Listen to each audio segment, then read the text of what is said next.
contoh kondisinya adalah oksitosin. Ya, terus ada MGS4. Kamu harus tahu betul dosisnya seberapa, sediaannya berapa, ya. Jangan sekedar gundung. Oke, oksitosin itu 1 ampul 1 cc. Oke. Nah, atau 10 internasional unit. Ya. Nah, berapa kita berikan? Kita berikan setengah cc atau 5 internasional unit pada RL. Pada RL boleh, pada NaCl boleh, pada D5 boleh, tergantung kondisi pasien itu seperti apa. Misalnya dia hipoglikemi, ya kita bisa kasih D5 dan oksitosin bisa, gitu kan? Atau NaCl boleh. Jadi benar-benar yang kita bisa pakai adalah RL. Kasih 0,5, ya. Kemudian kita pasang, dilakukan tetesan pertama itu adalah 8 tetes per menit. Kita evaluasi selama setengah jam. Ya, jadi evaluasi setengah jam itu untuk apa? Untuk melihat ada his apa tidak, his adekuat apa tidak. Kalau nggak ada his adekuat, ya sudah, berarti kita harus naikkan juga boleh banyak, maksimal 4 ppm. Jadi dari 8 jadi 12. Evaluasi lagi selama setengah jam, ternyata nggak adekuat, baru kita naikkan lagi menjadi 16 ppm. Kita lihat his ada nggak? Kalau isinya ada ya berhenti di 16. Kalau isinya nggak ada kita naikkan lagi. Makanya 30 itu penting. Kamu harus melihat betul ya berapa hisnya di situ. Kalau hisnya belum tercapai nggak usah.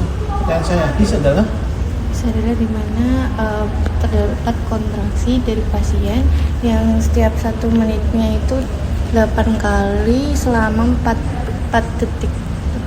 1 menit 8 kali. 1 kali his itu selama 4 sampai 10 detik. 1 menit 8 kali? Enggak. His itu berapa? Apa? His itu apa? Itu dimana adanya kontraksi. Kontraksi yang seberapa? Yang kata ini kontraksi bisa his palsu, bisa macam-macam. Kontraksi dari fundus uteri. Iya, jadi berapa kali dalam hitungannya his teratur atau his adekat itu berapa? 2 sampai 3 kali. Dalam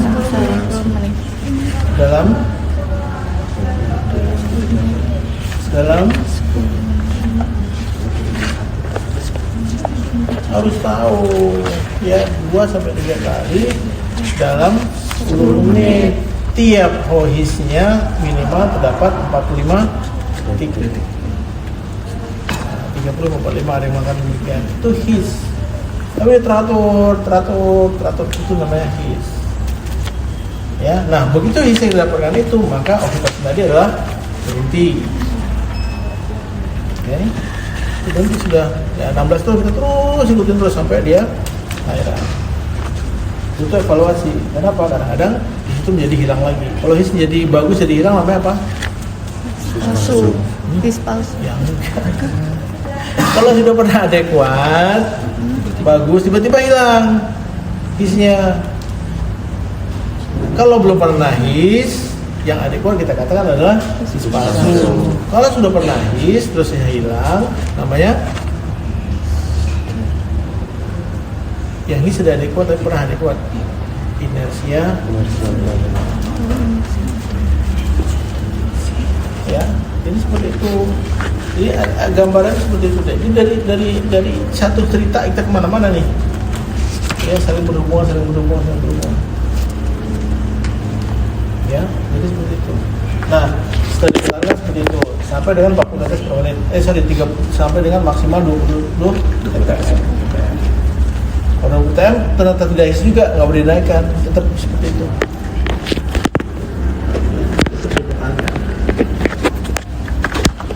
Nah, itu his. Ya, jadi belum paham betul ya Dek tentang his. Karena itu objin bener. Jadi objin dasar, kalau nggak ngerti repot. Ya. Oke, kemudian pertanyaan berikutnya adalah apa yang disebut infartu? Infartu itu keadaan dimana sebuah menitus sebelum melahirkan. Hah? Sebelum melahirkan dokter.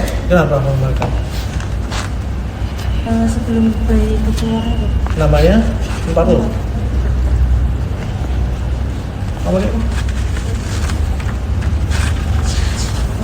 Jadi objek 5 bulan, 5 minggu nggak ngerti. Di sana apa aja?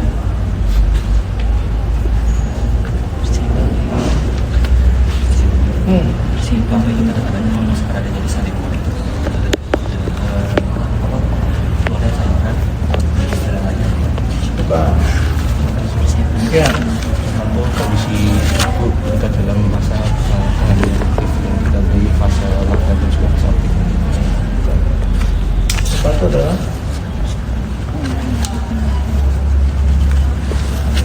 ada yang tahu? Jadi infarto adalah proses persalinan, masuk dalam proses persalinan. Nah, untuk bisa masuk infarto, untuk bisa masuk proses persalinan dibutuhkan 3 syarat. Yang pertama adanya his adekuat. Yang kedua adanya pembukaan. Yang ketiga adanya andir darah. Itu urutannya seperti itu. Nah, diawali dari his itu dari adalah his palsu. His palsu dulu, nggak mungkin tiba-tiba adekuat, tidak mungkin. Ya, kencang hilang 1 jam sekali, kencang hilang 1 jam sekali, nanti mulai lagi 1 jam 2 kali, ya, mulai lagi 1 jam bisa 3 kali, ya, sampai dengan posisi dia 10 menit ada 2 kali kontraksi. Itu kita katakan adalah his adekuat. Tapi diawali dengan his palsu dulu. Mungkin di satu bisa mungkin 1-2 hari sebelumnya udah muncul kencang hilang. Nah, kemudian setelah itu dengan adanya his, maka kepala itu akan mendorong atau membuka cervix. Jadi setelah his pasti adalah pembukaan dulu. Urutan seperti itu. Ya. Nah, setelah ada pembukaan, nah kenapa? Setelah ada pembukaan, kenapa ada darah? Karena dalam porsio itu terdapat banyak kelenjar-kelenjar, sehingga kelenjar itu ketekan maka akan mengeluarkan lendir. Ya, nah porsio membuka itu ada pembuluh darah kecil mikro itu terputus, maka keluarlah darah. Maka bercampurlah lendir dengan darah. Itu sebenarnya bloody show atau lendir darah. Nah itulah proses namanya infarto. Ingat ya. Ini kalau kalian nggak bisa ini, nggak usah masuk sini. Udah umur segini kita ngejar loh. Ini dasar-dasar dulu. Kalau infarto nggak ngerti, induksi nggak ngerti, repot tuh. Ya logika main dulu. Kalau nggak ada logikanya, ya susah kita ngomongnya. Cuma ngapalin tau nggak ngerti apa-apa. Ya, jadi seperti itu urutan infarto itu dari his dulu, his non adekuat atau his palsu muncul dari his adekuat, merupakan tadi pembukaan cervix karena ada tadi dia menekan kelenjar maka menghasilkan lendir. Kemudian terjadi putusnya pembuluh darah kecil mikro sehingga terjadi darah. Itu seperti itu infarto. Ya. Jadi begitu ya. Objek itu bukan segala hafalan, tapi logika bermain. Tapi kalau kamu nggak ngerti, hafalannya juga repot. Jadi hafalan berbarengan dengan logika. Kalau cuma mengenal logika tapi nggak ngerti dasarnya ya percuma juga kan. Kamu ngerti dulu. Seperti itu. Oke. Nah, jadi kembali lagi dari IUFD. Jadi kita melakukan induksi persalinan. Ya. Nah, berikutnya adalah induksi persalinan. Ya, kita berikan atau kita indikasinya apa aja? Selain IUFD, apa lagi?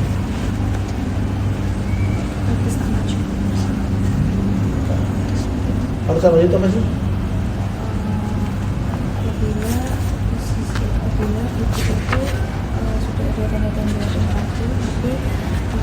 Tidak ada pembukaan di kala bukan begitu. Jadi infarto tak maju, dia berarti sudah infarto. Dia di kala 1. Ya. dia di kala 1. Pembukaannya kira-kira 4-5, artinya belum lengkap ya. Iya. Nah, tapi tiba-tiba ya pembukaan 4 itu berlangsung terus-menerus, tidak ada lagi perkembangan, dia 4 terus. Walaupun 4 jam kemudian 4 terus, tapi isinya bagus. Artinya apa nih? Ada retraksi di situ, ada hambatan di situ, sehingga dia kepala pembukaan tidak berlangsung, kepala juga nggak turun, ya putaran paksi juga nggak terjadi. Isinya bagus banget. Apa yang terjadi dengan kondisi seperti ini? Jadi isinya kenceng banget, tapi bayinya nggak ada pembukaan, tapi ibunya dia pasti akan kesakitan. Ini disebut dengan patrus maju. kalau dibiarkan yang jadi apa? Ruptur uteri. Ya. Kenapa ruptur uteri? Karena kontraksi Ini kontraksi sebentar tidak bisa, sehingga rahimnya akan semakin tipis. Nah, sebelum ruptur, ya pasti ada tanda-tanda ruptur uteri. Apa aja? Tanda-tanda Rui. Rui adalah rupturi uteri imminent. Apa tanda-tanda dari Rui? Bundle ring. Ya, tapi yang pertama adalah ibunya kesakitan dulu. Ya, yang kedua adalah bundle ring. Bundle itu apa? Jadi di SBR, jadi kalau kalian perut ibu begini, ya, nah ini apa namanya? Ini apa namanya?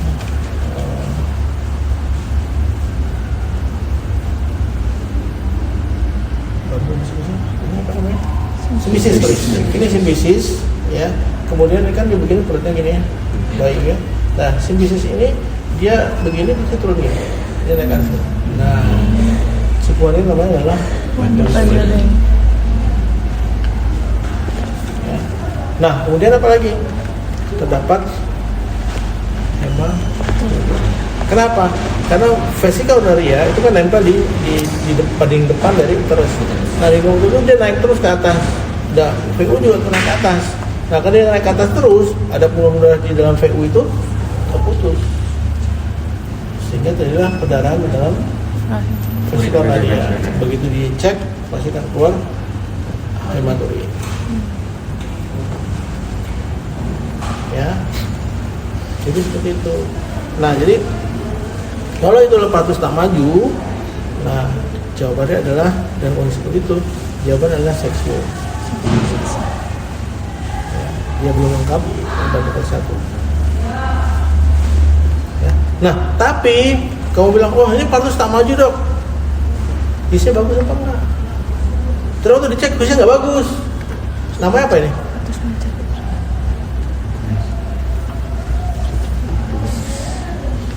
Namanya adalah yang tadi saya sudah jelaskan toh, bisa bagus tiba-tiba hilang. Oh, itu inersia uteri. Inersia uteri. Ya, ini bukan patrus maju, tapi ini adalah Inersia uteri.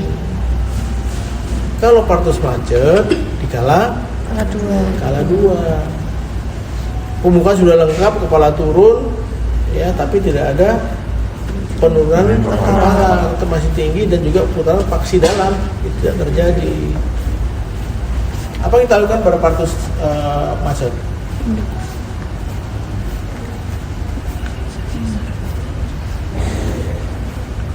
Apa yang kita lakukan? biseksi sesari. Betul, tidak harus. Induksi lagi. Hah? Pakai induksi. Induksi lagi, nah dengar ya. Kalau kamu jawabannya induksi, yang patrus kala 2, patrus macet, artinya his bagus kan? Lalu induksi itu apa? Induksi itu dari belum ada his menjadi ada his, itu induksi namanya. Logika yang dipakai. Ya. Jadi kalau udah his udah bagus, kok diinduksi lagi? Kan nggak masuk dong. Ya. Jadi ini adalah patrus macet. Ada yang di kala 2. Nah, diapain? Nah, kita bolehkan vakum, boleh kita seksual. Kalau vakum ada syarat-syarat vakum. Vakum apa syaratnya? Syarat vakum adalah Tidak ada.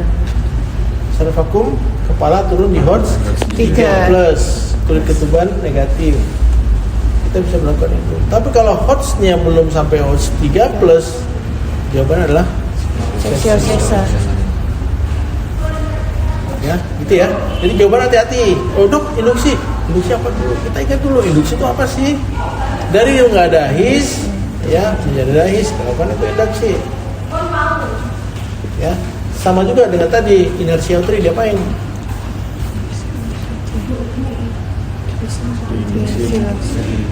Kalau induksi persalinan, ya tata laksananya persis dengan pemberian oksitosin drip, persis sama. Tapi kita nggak boleh mengatakan inersia uteri induksi, bukan. Ya, inersia uteri adalah kita lakukan perbaikan his dengan oksitosin drip. Kalau kamu bilang itu adalah induksi persalinan, salah. Ya, perbaikan his itu adalah inersia uteri. Tata laksana gimana? Tata laksananya persis seperti oksitosin. Ya. Jadi beda kasus, beda arti, tapi tindakan sama. Ya, seperti itu. Nah, kemudian, kembali lagi tadi. Kasus apa yang kita lakukan induksi persalinan? 1 IUFD, oke. Ya, kedua. Sudah hari lahirnya tapi belum Serotinus, oke. Apa lagi? Bukan pecah diri. Cepat dari ini boleh, apa lagi?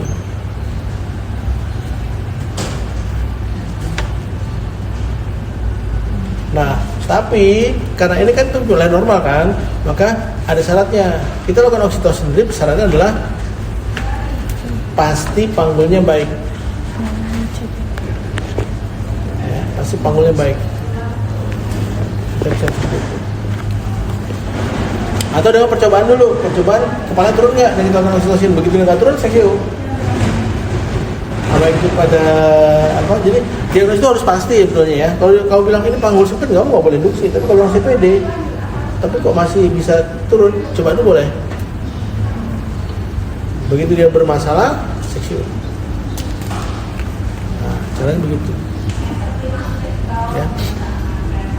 Nah, jadi tadi apa namanya, IFD, serotinus, KPD, apa lagi?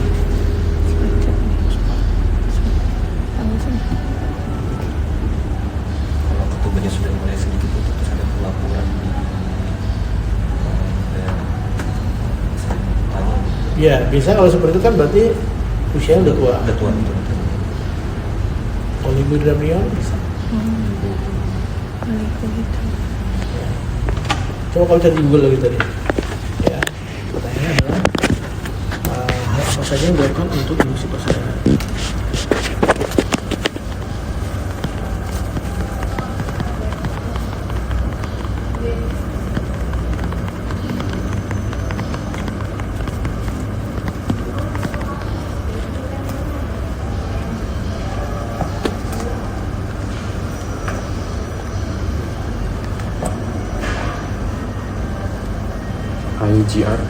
IGR bisa.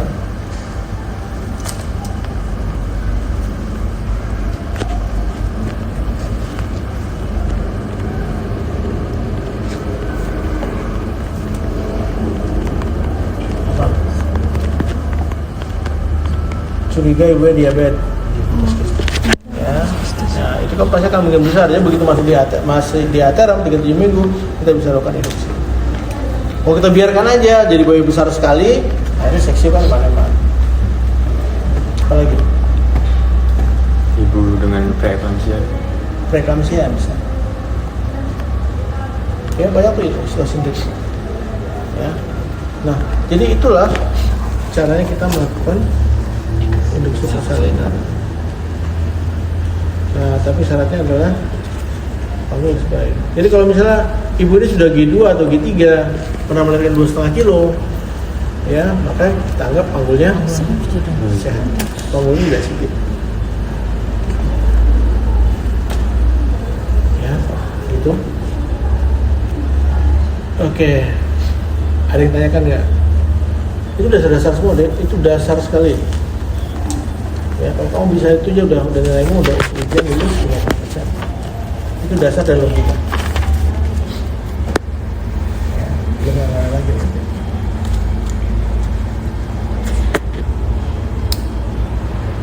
Ada pertanyaan? Ceritanya? Kamu? Oke. Ya, pasien ada berapa? 1, 2? Dua. Satu lagi? Ya. Di sini pasien dengan P2 A1 ST plus masalah gigi lahir juga dengan kardiomyopati. Dia untuk subjektifnya dikatakan oleh suami pasien berkeluhan sering batuk. Di sini tanda-tanda vital pasien untuk tekanan darah 120/60, untuk nadinya 86 kali per menit, SpAT rate-nya 22 kali per menit, untuk SpO2 nya 98%. Tensi di rumah berapa? Tensi di rumah berapa? Tensi masuk berapa?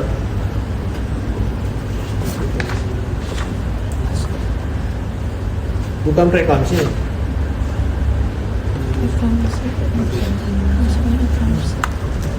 Masuk berapa tensi? Begini. Coba jaga begini.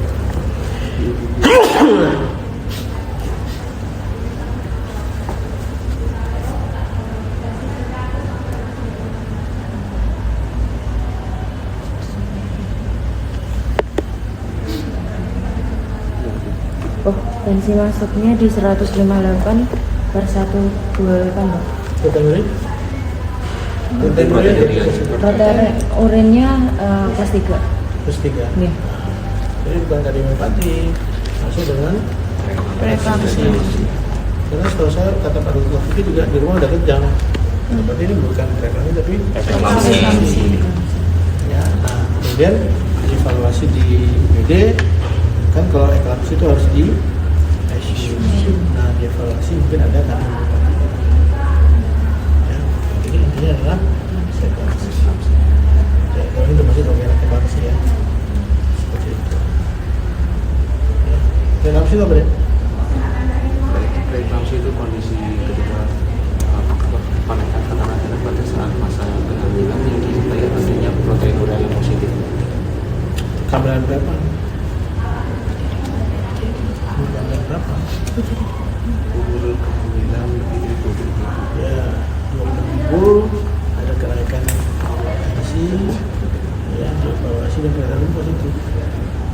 Makanya itu disebut preeklamsi. Apa itu pelaksana?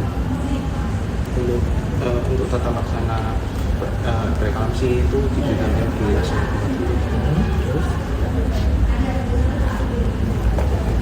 dengan cara mencampurkan 4 gram ke dalam 1 plafon infus, diberikan selama 10-15 menit. Ya.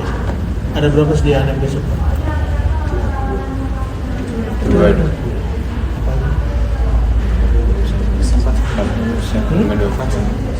4 tambah apa? Oh, nggak ngerti nih. Gimana lagi? Nah, saya bilang setiap kamu stasiun itu ada obat-obat yang khas. Kalian harus tahu di mana kalian stasiun itu. Di sini cuma oksitosin drip dan MB-104. Yang lain tempat lain juga dipakai. Sedianya adalah 20% dan 40%. Ya, 20% itu berapa cc?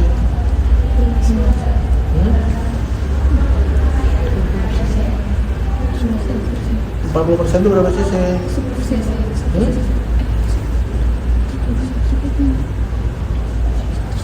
Baik 20% maupun 40% isinya adalah cairannya isinya adalah 25 cc. Ya, 25 cc. Nah, isi di dalamnya MG4 yang berbeda. Kalau yang 20% isinya adalah 5. Kalau yang 40% isinya adalah 10 gram. Jadi apalin begitu doang. Ya. Nah, kita butuh dosis pemberiannya gimana caranya?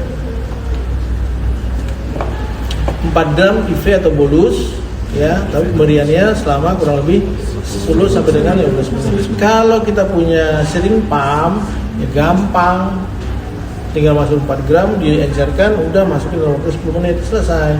Nah, tapi kalau kamu nggak punya sering pump, hati-hati, bukan langsung tunggu 10 menit, nggak bisa.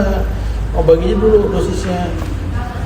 Ya, kamu pakai spek berapa dulu ternyata. Kalau misalnya spek 50 cc ya sudah, berarti dalam 10 menit ada 5 cc, dalam 10 menit ada 50 cc, dimasukkan setiap menitnya 5 cc. Menit pertama 5 cc, menit kedua 5 cc, ketiga 5 cc, itu hitung gitu. Cara begitu, tergantung kamu punya spek berapa dulu. Kalau spek cuma ada maksimal 10 cc ya sudah dibagi aja, bagi 5. Bagi 5. Udah, atau bagi 2, tergantung lah. Nah, masukkan setiap berapa setiap menit berapa sesi. Oke, itu cara berikan. Nah, selanjutnya adalah maintenance. Kita berikan 6 gram tiap 6 jam. Jadi 1 gram 1 jam. Masukkan di dalam RL atau NaCl. Boleh nggak NaCl? Sebenarnya boleh-boleh saja, D5 juga boleh-boleh saja. Cuma permasalahannya akan mempengaruhi ya, jadi cara beringgriskan seperti itu.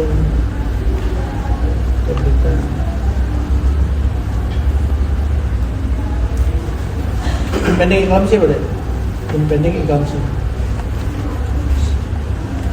Impending itu apa?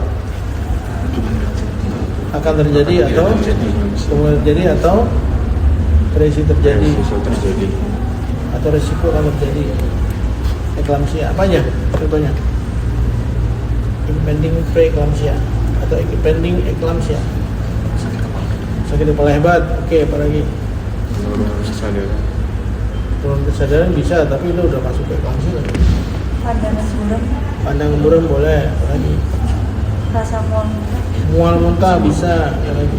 Nyeri ulu hati yang hebat. Kalau itu ada, kamu siap-siap, ini akan bakalan eclampsia. Ini impending, artinya tertahan sementara. Setelah itu akan terjadi. Oke, itu. Ada pertanyaan? Oke, kalau nggak ada, kalian mau jawab apa ini?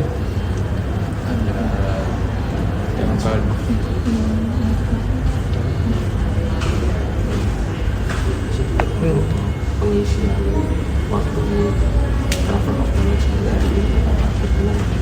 Boleh, silakan. Udah siap? Udah siap, langsung aja. Siapin di bawah ya. Siap betul. Ya, terima kasih ya, Pak.